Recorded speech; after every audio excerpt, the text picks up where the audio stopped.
So 16. This is episode 16. All right, I'm using the one from the music bed, so let's see. I'm going to do like the Welcome to How to Film Weddings podcast, episode 16. My name's John. Today I'm joined by Nick Miller.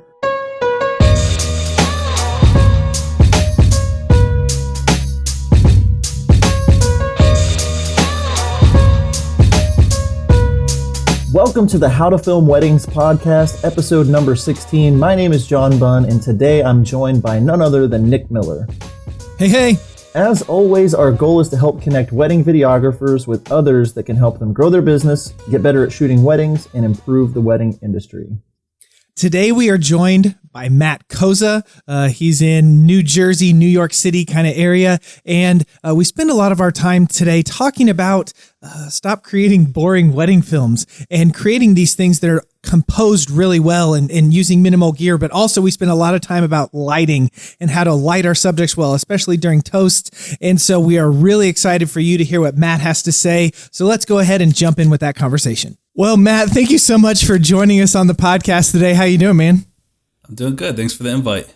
Yeah, you bet. You bet. So we're really excited to have you on today. And before we kind of get into the bulk of what we're going to talk about, why don't you give us a breakdown, kind of on you and your business? Where do you shoot the most? How long have you been doing weddings? Kind of what's your goal number a year? Like all that kind of normal stuff. Yeah.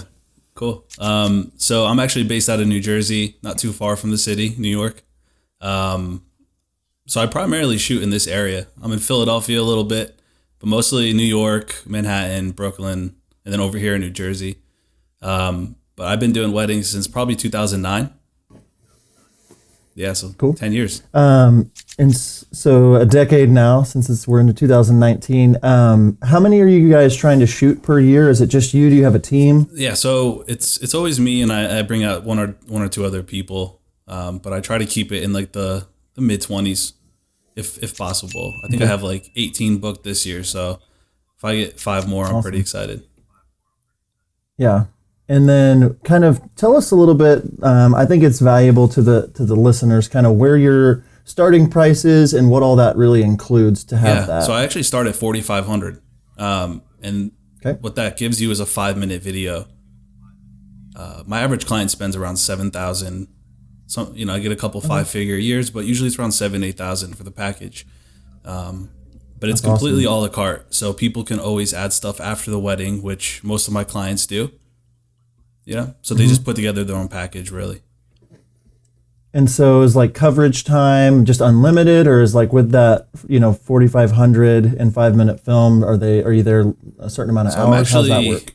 in the process of changing this now, but I'm there for up to 10 hours. And I'm actually going to start decreasing that to up to 8 hours because my clients do pay for overtime, and I think 9's the sweet spot. Yeah. Yeah. So with that, you're shooting 20, 25 weddings a year. You said, with the starting price and then the a la carte items. I do the a la carte system as well. Nick is kind of packages with items to add on to. What kinds of things are you seeing most people are adding on after the wedding? I think there's a lot of risk with a la carte. For example, I'm starting at $4,500 and I don't want to only make that much for a wedding. It hasn't happened yet, but if someone ever just did that package, I'd be kind of screwed. So, fortunately, people don't just do that. They'll start with that. They get in the door, and then either before or after the wedding, they'll add like a ceremony edit is a big one I offer. The reception edit. What's the reception edit? Just like everything kind of it's kind of down? What people call a dock edit. But it's really just, I call it like a traditional edit of the major events. The first dance, the parent dance, all the speeches, cake cutting, all those moments. It's separate from the creative film. So people have the creative film, but then they also don't feel like they're missing the important stuff from their day. Yeah, that's something that kind of we've started offering as well. I mean, I'm kind of more on, instead of the a la carte, I'm more charge up front what I want to make and then kind of give them everything, so then I don't have to worry about, what I'm making. And we do a reception edit as well. That's, just that stuff. And we kind of sell it as, hey, now you're not missing, these things or, whatever. Cause those people want those things. And I'm just not at a point where I'm ready to start trying to upsell at the end. That's where I am. It's definitely, it can get scary. I changed the a la carte last year, and the first wedding that booked me, and our starting price at that time was $4,500 as well. And it was 2 shooters for 7 hours and a 5-minute film. And it was like, holy crap. Like, it was just this scary moment. And then once the first one happened and they started adding things to it, I was like, why haven't I been doing this forever? That's right. So, and the thing is too, is as far as having the ceremony and reception edit, it really helps with the parents. Yeah. A lot of times, if you're shooting expensive weddings, big budget weddings, the parents are most likely funding it. So to sell them on my base options are 5, 10, or 15-minute creative films.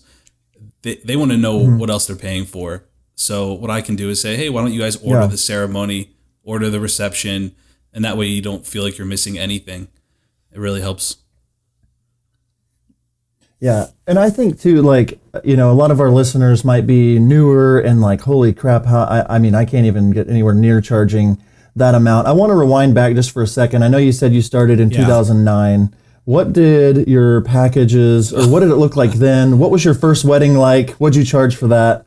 And kind of give us the story of how you've gotten to be where you're at today. It's funny because it's not even 10 years ago, but back then I feel like everyone's first video was not, what first videos are for people today as far as the technology and the resources that are available. My first video was so bad. It was actually when I was still in college and I was working with a lot of musicians, and I did one of the musicians' weddings, not knowing that was where I was going to even go with my career. And it was bad, and there was no contract, and I probably did it for a couple $100, but it's just been a long process to kind of figure out and find my way. And so you, at that point, charged a couple $100. That was 2009. You fast forward to 19. Kind of what was the transition between first wedding to now? Like, did you start shooting immediately? Did you know, oh my goodness, this is something what I'd like to do? Did other people start, did you get contacted to do more? So a few years after that, so I continued doing a couple a year, handwritten contracts myself, no lawyer, no official company even really, to be honest. But then a few years after that, I linked up with a photographer in New Jersey who was getting some pretty high-end events for his photography, and he invited me to essentially run his video department for the company. That's awesome. Which was awesome then, and I learned a lot because I really learned a lot in the business end, how to manage clients and and how to get your bookings from that company. But it wasn't until after I left and I had my own vision, my own ideas, my own direction, even for the presentation of my company. And when was that you probably left about that 2013. to go do your own? Yeah. Okay. Very cool. And so now, it's funny on these Facebook forums, on these groups, there's everybody's kind of chiming in and chatting. And then all of a sudden, a couple of years back, I start seeing this guy, Matt Koza, online. It's like, here's something I did. And it's just like, I just remember thinking like, wow, I really suck at what I do. How to, this guy is so good. Like these films, there's the way he lights them and composes them. Like, we see all these boring wedding films, it's the same thing. The couple loves it, but there's no there's no oomph to it. It's just kind of boring and not, no creative angles, nothing like that. And your film started coming out. So I really want to talk to you, and Nick and I were chatting before we hit record just about like really wanting to dive into like your thought process on a wedding day to, to get incredible footage, on the actual wedding day. So I want to just kind of jump in talking about like your thought process going into a wedding day. Do you like pre-scout out these locations? When you're getting ready to walk into the room on a wedding day, what's going through your mind? What are you looking for when you walk through those doors? So unfortunately, I don't do a lot of traveling. I know a lot of people have a niche with that, and I would love to. That's one thing I haven't figured out yet. So a lot of the venues I'm at are in the Northeast region, and I've most likely been there, and I've never really scouted a place if I haven't. Sorry, what was I kind of drifted off there a little bit. What was the question? No problem. No. Well, I'm just wanting to kind of dive in, like at the beginning of a wedding day. Like, what you're walking through the doors to the bride, getting ready. You walk in. What kinds of things are you thinking about when it comes to I see. telling a story that's not boring? You know, not just showing, just like hitting record wherever the bride is. I mean, are you telling the bride, you know, be sure to set up in front of a window? Or are you telling, what kind of goes into getting, you know, like, ideally, I want to know, like, what are you doing to get these incredible angles and this incredible lighting, and what goes into the behind the scenes of that to make it feel so effortless? It doesn't sound sexy, but I really keep it as simple as possible just for myself. That's not to say I'm not prepared. I do speak with my couples. I have the questionnaires. Everything's very detailed as far as the schedule, but I'm not too particular with how I'm doing things or even planning going in.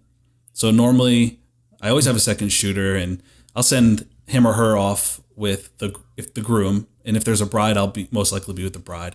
I show up, I shoot a couple of details, and it's kind of like a warm up. I feel like, you know, I'll shoot the shoes a couple different ways. Nothing too exciting. Just kind of get my creative whatever going. At that point, I most likely will. At that point, I'd most likely regroup for touch-ups for makeup if she's doing makeup and hair. If I have to reposition with lighting, I'll do that. What does that mean? Like, to reposition with lighting? Like, what kinds of things are you looking for when it comes to the light? You know what's getting really popular now is these makeup artists. They have their own LED lights, like the ring lights. You show up and it just is. It's just so off.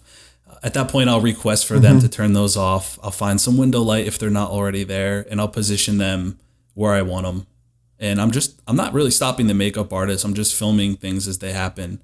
It's usually a little bit of blush, a little bit of lipstick, and that's it. You know, when I first started, I used to sit there and film the whole makeup process. And I don't know why. I never use it. So I get these nice, beautiful lit clips. You know, I'm not pissing off the makeup artist by walking in the room and demanding things. So that's kind of how I start my day. Do you want me to go on with other parts of the day, or? Well, but before we move on, I think that I'm 90% sure this was you.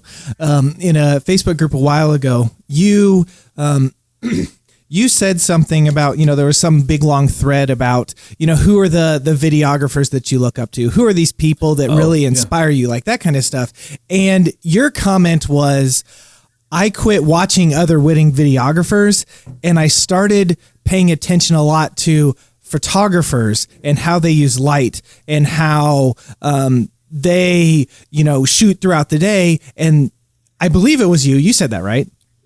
Yes. Yeah. Okay. I thought so. And so, and then how you just kind of follow and try to recreate some of the stuff that they do. So you actually, maybe in how you're lighting and using light, you've learned a lot from photographers that you look up to rather than videographers. And why don't you just kind of expound and talk about that? So I think that is a big part. Even on Instagram, I follow a lot of photographers. I've always been into photography, and I think that helps obviously with composing. I do watch videographers. I watch some of my friends. I watch the Ray Romans and the Sharons, sculpting with time. You want to talk about wanting to quit after you watch you watch their stuff.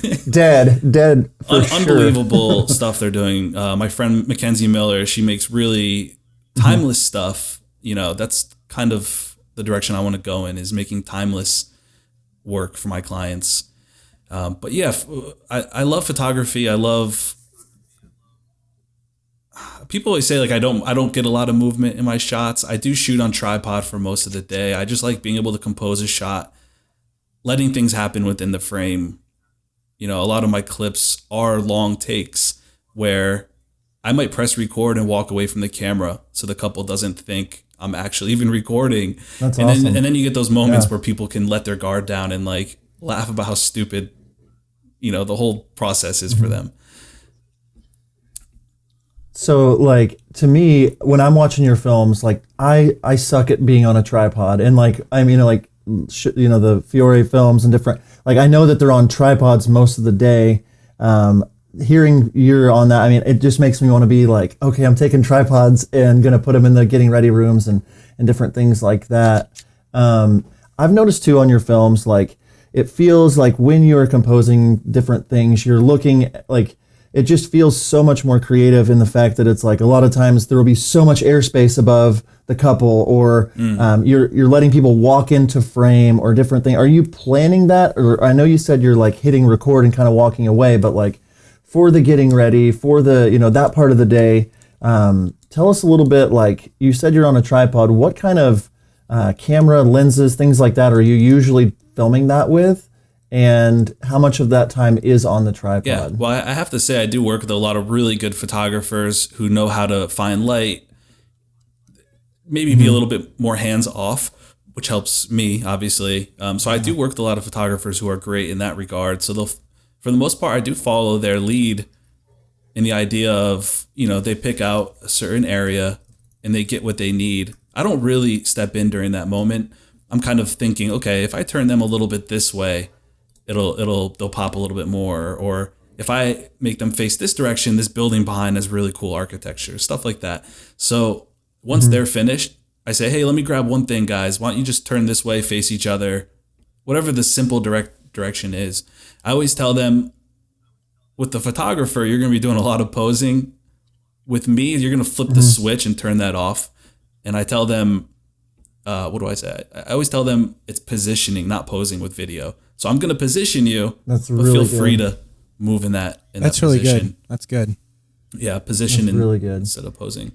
And here's another thing. I always have to remind photographers I do work with often. I always tell photographers, when I'm getting what I need during that 30 seconds or so, it's going to feel really awkward for you because I'm not speaking to the couple. I'm not directing them at all. I don't want you to feel like you need to speak and give them these little micro poses, Like don't tell them to put your hand on her cheek or something, or kiss it for the millionth time. I always have to remind them. It's just let them feel awkward. Embrace the awkward silence. Yeah. Yes. You said something a second ago, kind of letting the photographers find good light. Everybody has kind of a different viewpoint on lighting and what they're thinking about, like when they're coming into a room or a ceremony or whatever. I know that I'm always like turning off lights that don't need to be on. I love natural light. Tell me what it means to find good light for you. Like, what are you looking for when you say that? Because it's completely different to a lot of different people. Like, what stands out to you of like things you're looking for when finding the light? I think my answer before with the prep was so stripped down and basic because I think we all, well, not all, I think generally most of us do the same thing. Like you said, we get in there, we turn off all the lights, people put them on, and we have to explain, we always have to explain why it's so dark and nice in there. But outside of that, again, I try to use that window light, and I try not to show that I'm using it. If I can frame a shot using it, but cropping out the window itself is kind of generally what I go for. But I like that a lot. I really don't want to ruin the day for people. So a lot of the stuff I do is really in the moment. I don't want to do too much micro posing. If a bride is putting her earrings on, I don't want to stop her and have her redo it. I don't like redoing stuff. You know? Yes, especially on video. I mean, like a lot of times I think that as video people, we kind of just default to the photographer and say, oh, whatever you're having them do, I'll have you do. But just those little positioning things like you're talking about. And I know with my couples, I'm like, hey, I want you guys to go over here and do, like if I'm posing them, I want you to be only with each other. We're not here, and just be comfortable with each other. And that'll be like a key phrase I'll tell them is like, just be comfortable. If, like kiss, whatever you want to do, be comfortable over here. Just pull them in tight.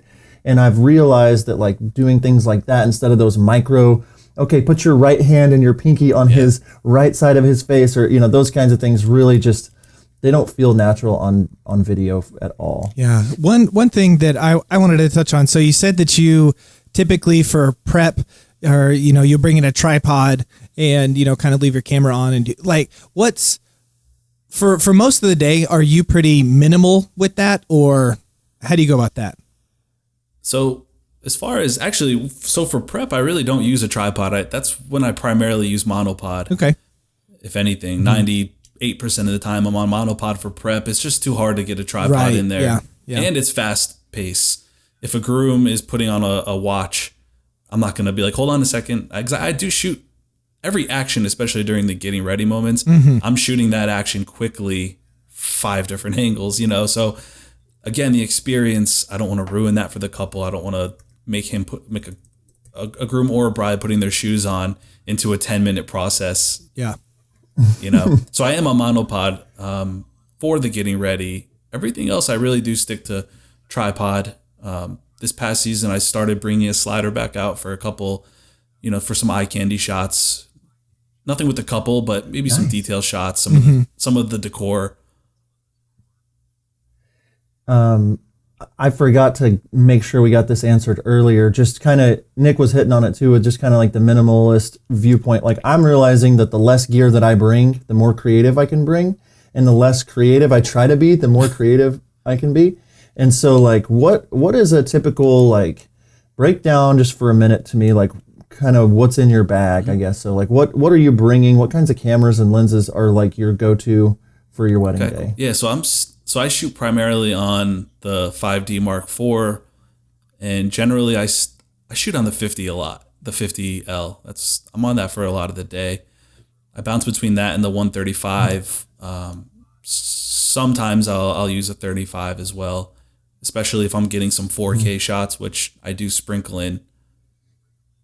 I'll use the 35 so I can get that 50, somewhere near the 50 focal length if I'm cropped. Obviously the 70 to 200.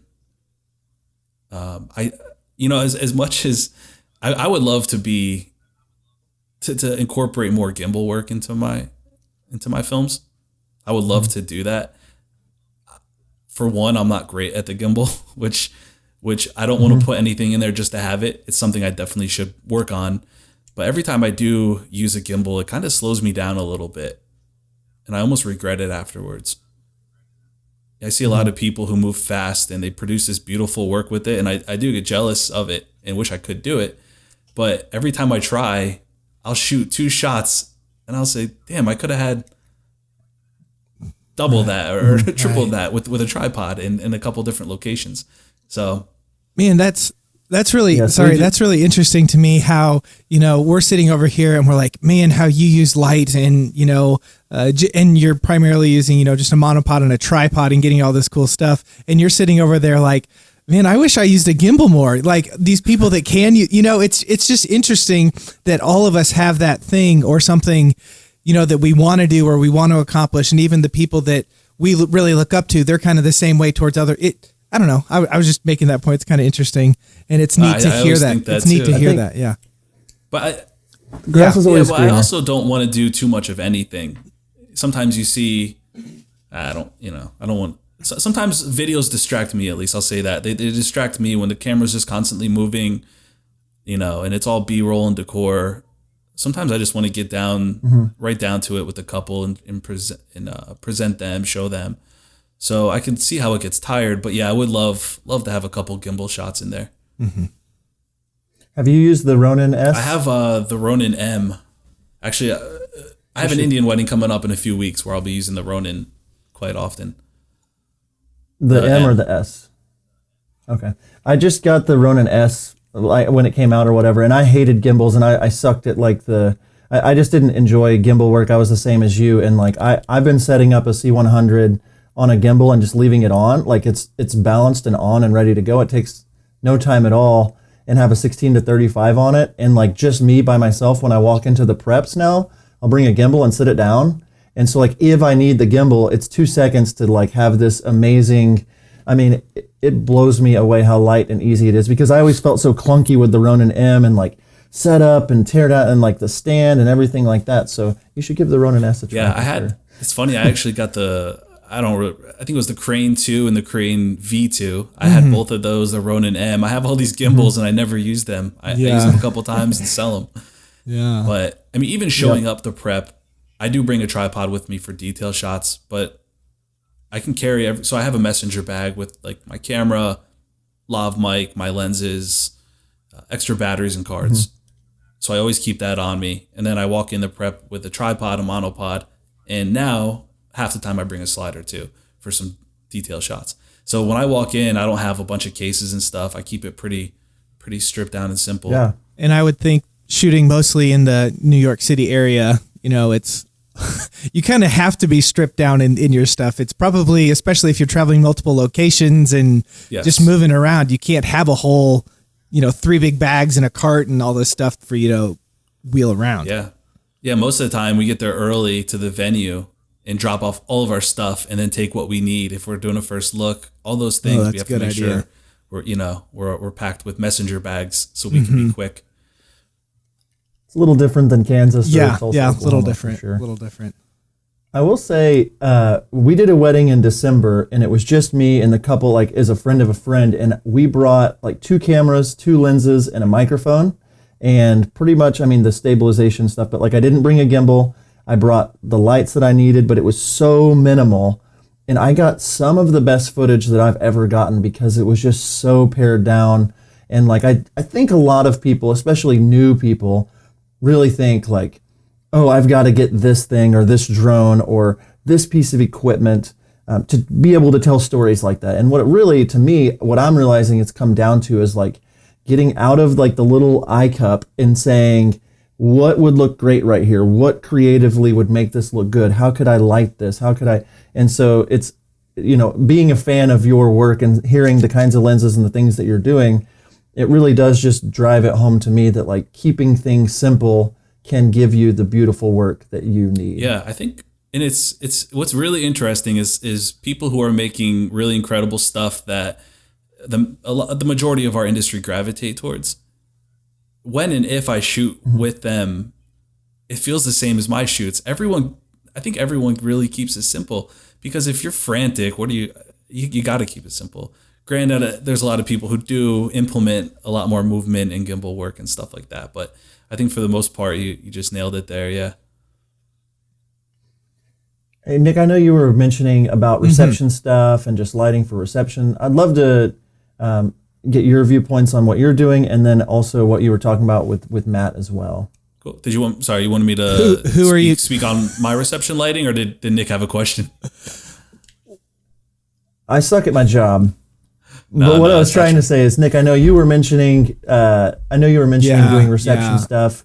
What kinds of things were you talking about? Let's move into that. So as we move over, one of the things that really blows me away every time, Matt, you show a screenshot of a toast or something, it looks so good. Just how you set up your lighting, where you have the people stand, all of that stuff. And so that reception lighting is one thing that I'm figuring out, and I think I'm getting better and better at it every time. But for a long time, this is going to sound really dumb, I couldn't figure out how everyone was getting these beautiful shots where the background was dark and, just them lit. And then this last fall, I realized, oh, you need to tell the venue people to turn the lights off, or turn the lights way down, which is a simple tip, but it just adds so much more. So I guess one thing, whenever it comes to your reception lighting, specifically toasts, what kind of gear are you bringing, both lighting and, mic wise and all of that? And then how are you getting all that set up so that you can get those pretty speaking toasts that you seem to always get?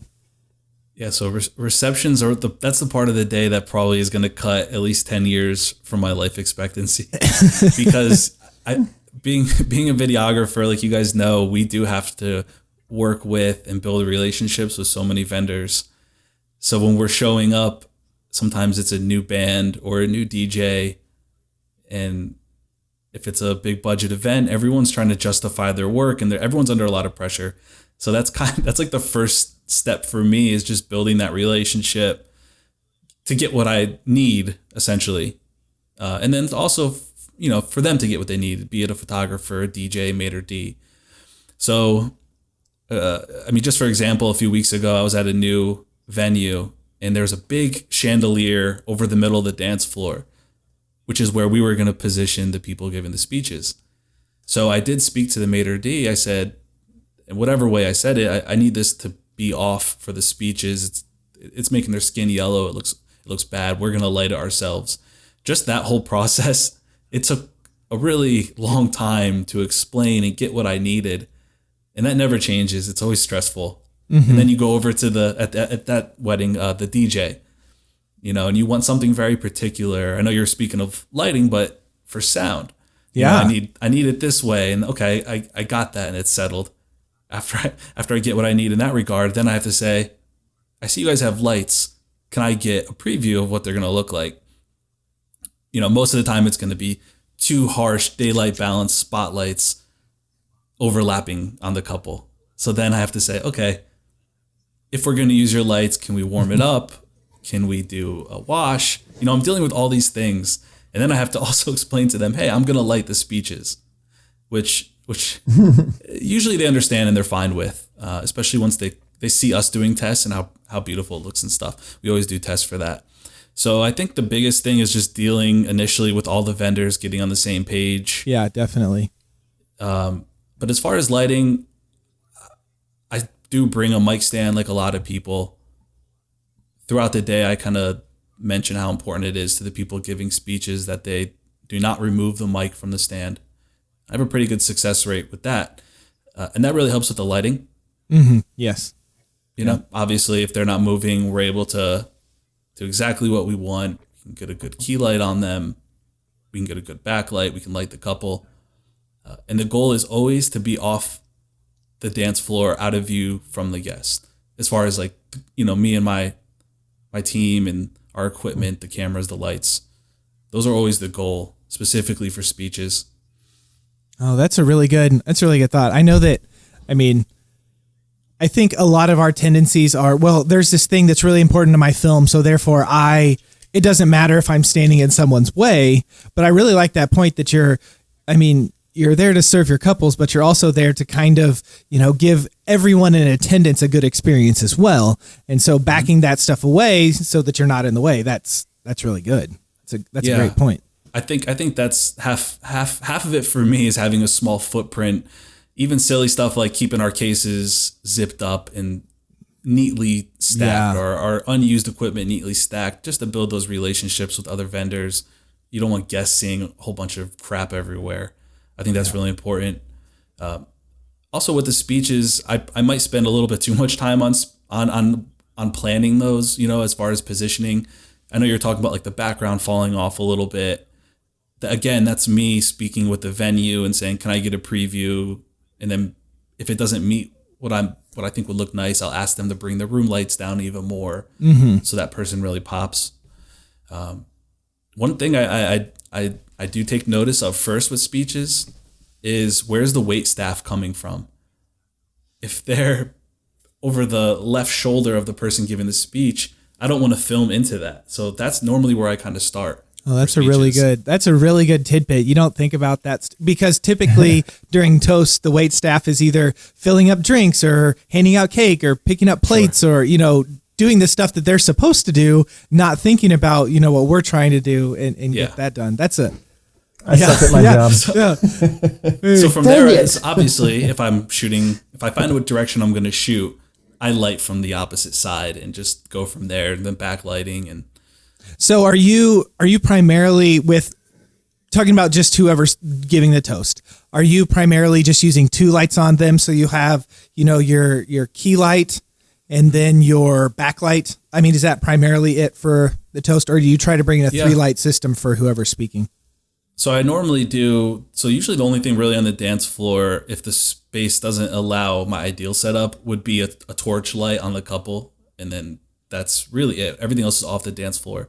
This season, I've been using the Practa lights, which I'm obsessed with. Oh, I have them too. They're amazing.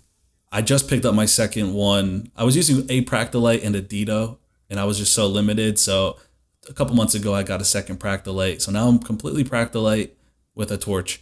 And I just love the control I can have. Yeah. So then you put both of the Practa lights on the toast giver, and then you just have, are you just doing one torch kind of like straight on to the couple, off to the side? Obviously I think your pretty light is really concerned on whoever's speaking. So are you spending a lot of time with, the couple and getting that light to look just right? Or are you more so, I'd rather have the toast, looking nice than the couple? Where are you on that?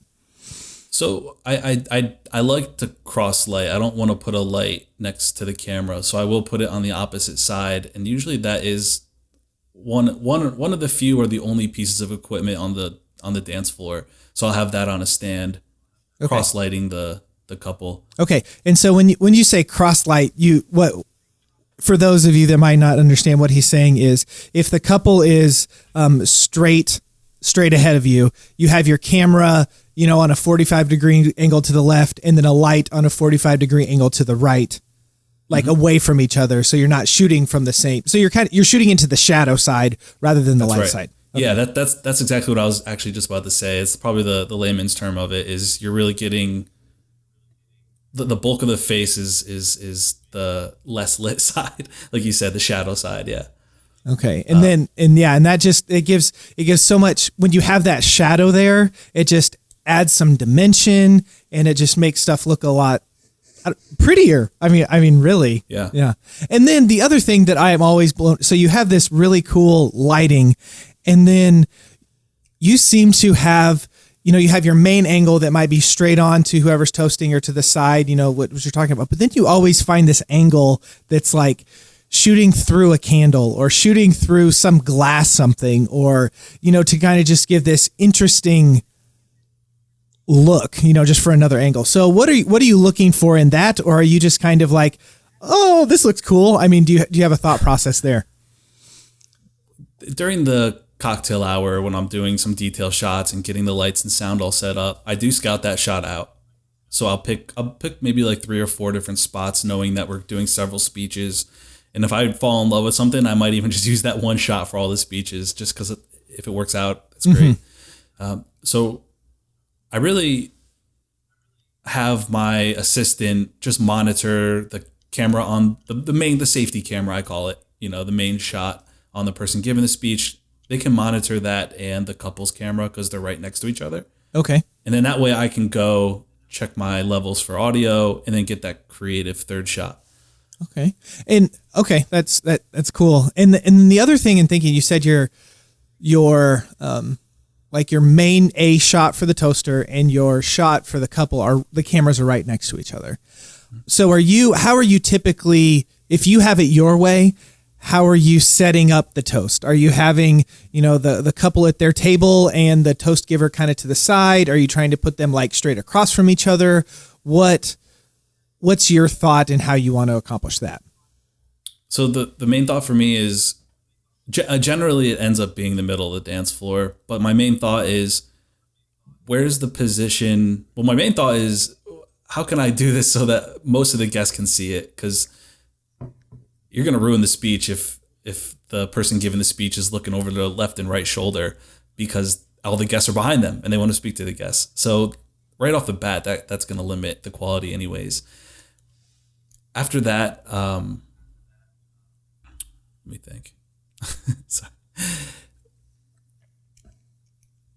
I think I position them in a way that the background will fall off more. So if there's a wall, like I don't put them next to the couple if there's a wall close by because it's going to look really flat.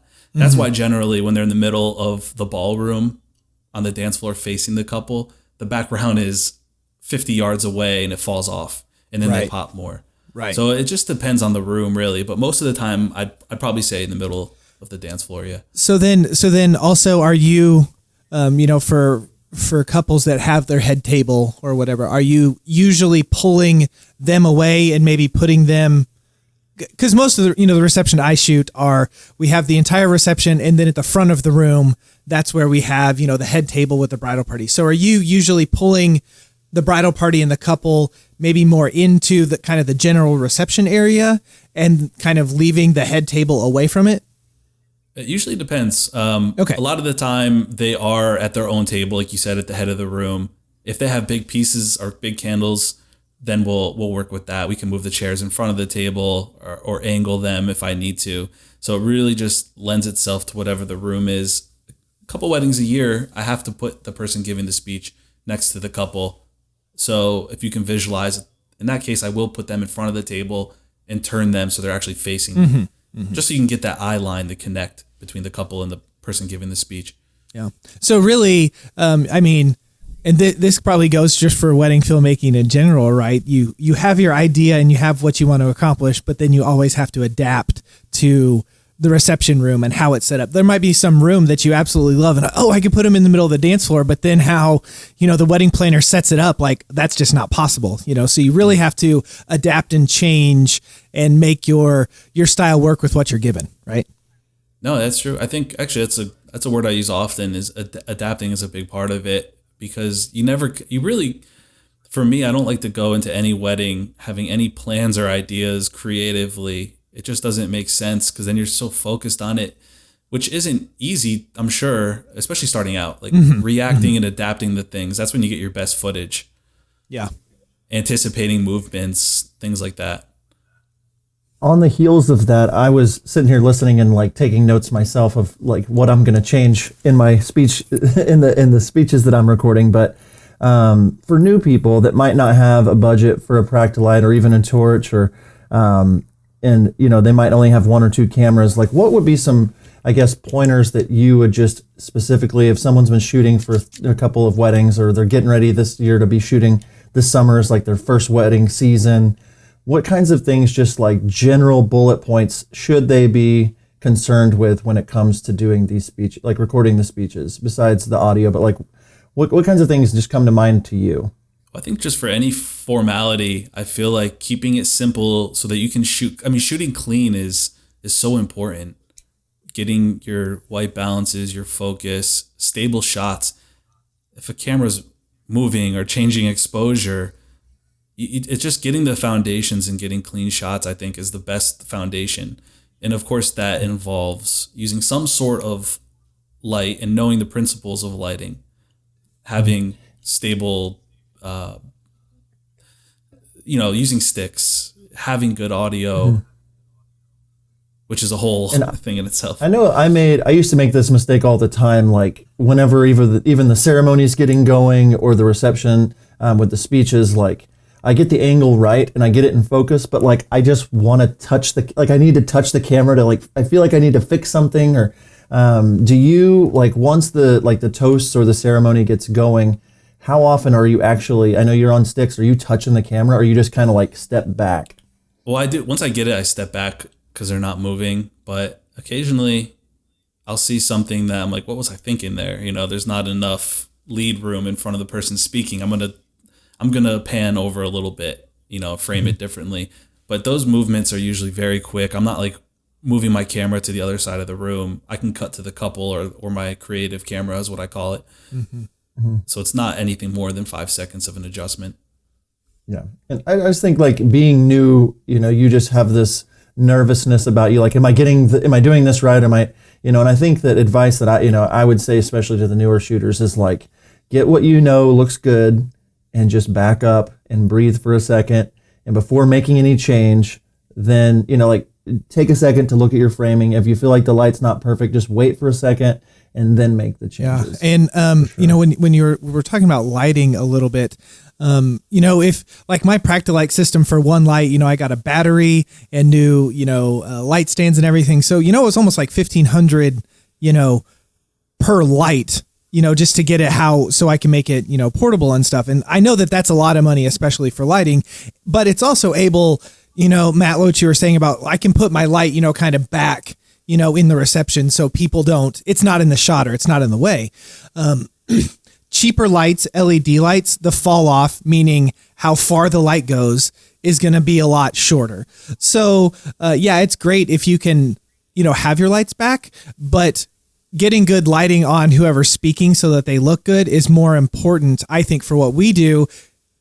So maybe you have to move it up. If you can only afford $125 light because that's where you are right now, do that and then make it work for you accordingly. Don't just because Matt says, I put mine back in the reception hall so it's not in the way. Well, my light, the fall off is 10 feet. So I'm just lighting the back of people in the reception hall's heads. I'm not even getting the toaster. So make sure that you know your gear and that stuff, so that whenever you walk in and try to light it, it will actually be on the couple or whoever's speaking or whatever. So it will actually look good. Yeah, I agree. I mean, even up until last year, my setup was 2 torches and a Dito. So going off what you just said, I I was practicing that where my stuff wasn't as far away. Aside from that one key light, I did have 2 torches on the dance floor. So like you said, getting that good light is important. Not everyone can go get, especially when you're starting out, those Practilights are expensive. Yeah. Those Ditos are expensive. So as we kind of move on away from and I think that this reception lighting info has been some solid stuff. I really can see John just like kind of drooling, like, man, I'm ready to try some of this stuff. Maybe not. I might be making. I just want to be like Matt. No, I just want to be like Matt. I mean, when I grow up, I want to be Matt Koza. So one thing that you offer, and I just kind of want to pick your brain where this idea came from, is I see that you posting these his and hers like Instagram specific little videos, where they're both of them about a minute long, so you can upload them to Instagram. But the his one is focusing on the groom and the hers one is focusing on the bride. So kind of just talk about that idea, where it came from, and how you've been able to implement that into kind of your sales process or whatever. So I remember the season. It was a winter wedding when I first did it, and it had to have been whenever Instagram had the 15-second limit. Yeah. That's when I first did it, because I was doing Instagram videos at the time. Honestly, I was doing them for free, a quick 15-second promo video, and I don't know what happened, but I just remember I just got the idea of doing one for each couple, or one for each person in the relationship. Sorry. And it's just that simple. And then once they started expanding it to 60 seconds, that's when I started charging for them. So it is an add-on option. And I think the reach of Instagram is so powerful right now, maybe even more so than Facebook, for me at least. Yeah, I agree. Totally. So I think people are vain, especially on social media now. So this gives them an opportunity to be like, okay, we had a beautiful wedding day, but this is me. This is me getting ready. This is me doing my portrait shots. This is my perspective of the day. And that's really what it is. It's giving their perspective, a first look for a groom, a bride walking down the aisle, dancing with her dad. Those moments that are just for them, they get that in there. Yeah, man. And one thing that I like about that idea of the his and her video is you're trying something out that is kind of outside of the norm of the, traditional wedding package, outside of your highlight film and ceremony and doc edits and that kind of stuff. You're like, what is something else that I can offer? And so, and it's really caught on. And I mean, I'm sure not every couple gets it, but I see you posting these every now and then. I'm like, man, these are amazing little short edits with, just the groom or the bride so good job. And you're taking the best of the best for that. The Sure. pacing's faster. So the quality, it's almost like the idea of a reel, a film reel with a whole bunch of projects. You're taking all the eye candy, and that's what people have time for on Instagram anyways. They're seeing eye candy with a little bit of maybe some more style than like a feature film, and it's really attracting them, I think. What do those cost? I just have to, I'm going to maybe add those to what I do. What are you charging for those? $500.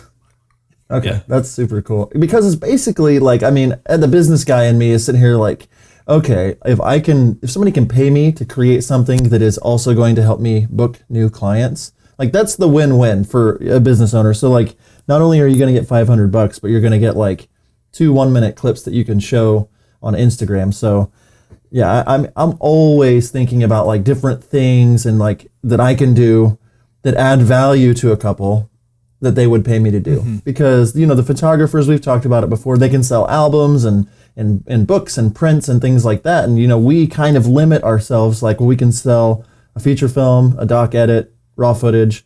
And so like having these little things that's awesome. So, and that's a great price, I think. So, I mean, are you seeing like the majority of your couples adding those on? How are you presenting them to the couples? Or are they asking you how they get them, or how's that working? Most of them have come to me from those Instagram videos. So that's one of the first things they say, especially if they're a couple getting a 5-minute film. They're most likely not going to get what I call a highlight, which is about half of that. It doesn't really make sense.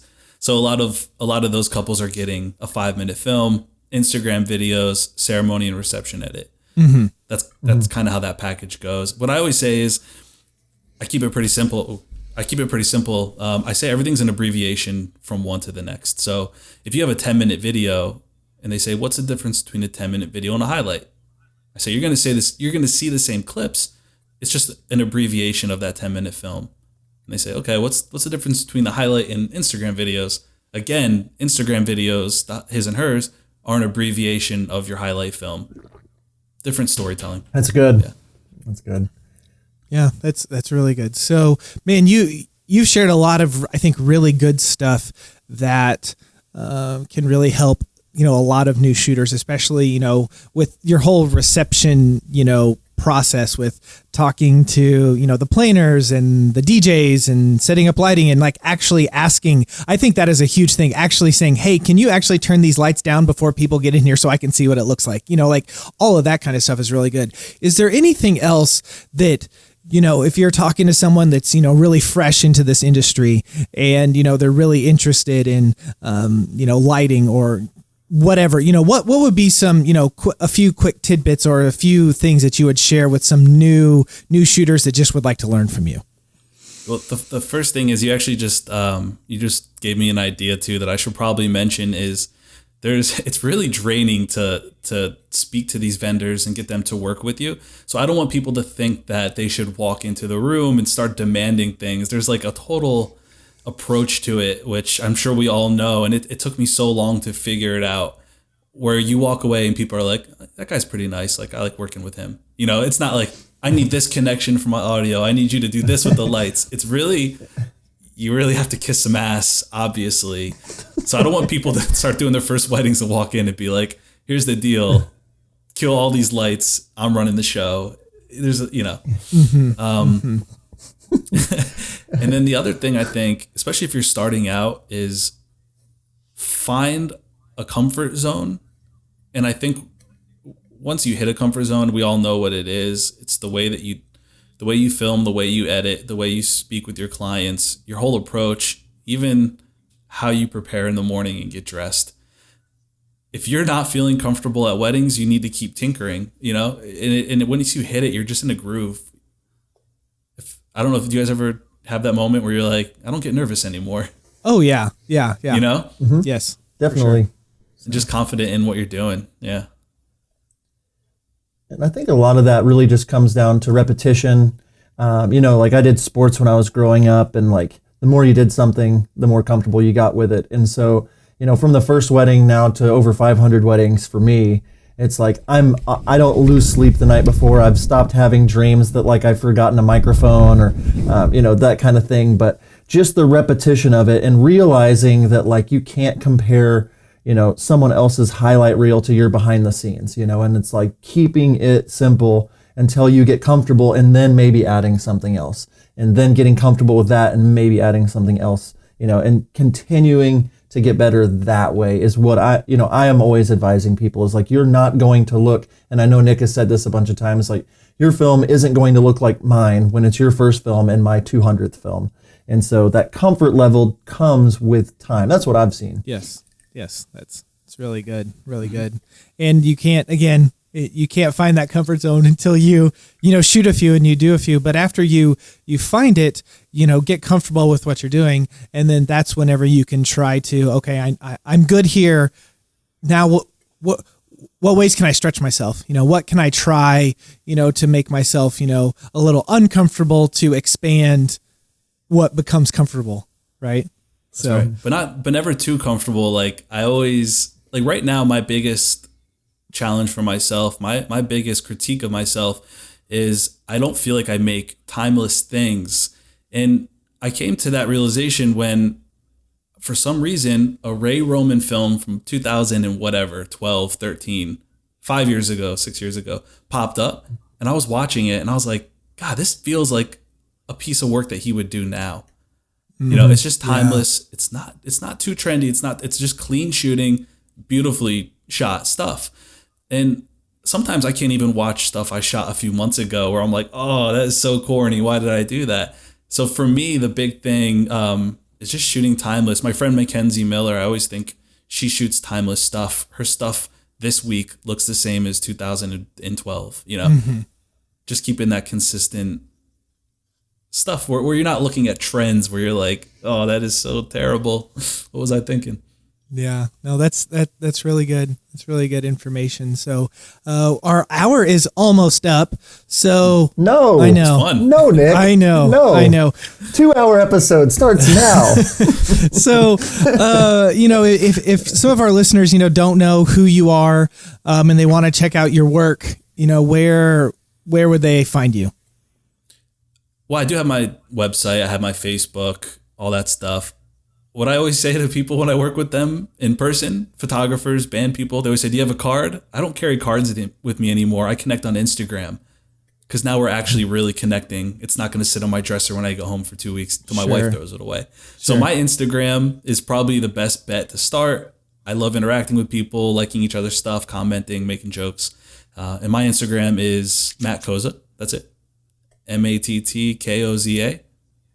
I like connecting with people on Facebook. My website. Making snarky comments on the video groups. I think that you're that. I actually abandoned ship on all those things a few months back. Yeah. I thought I had missed your face. Yeah. I thought I'm gone, missed man. I left Most of those early fall, October. I just got up and left. We're going to have to do a interview via Google Hangouts like once every quarter now so we can see you. We should. I mean, well, I know we could sit here and talk forever. We definitely will have you back on to get it into some more nitty gritty stuff about all the things on the wedding day. I really do appreciate you coming on. I know our listeners do. We're super excited about this episode. I just want to say thanks for coming on. And to everybody listening, definitely be sure to subscribe, share this video, share this audio with people that you know need it. And until next time, we'll see you. See ya.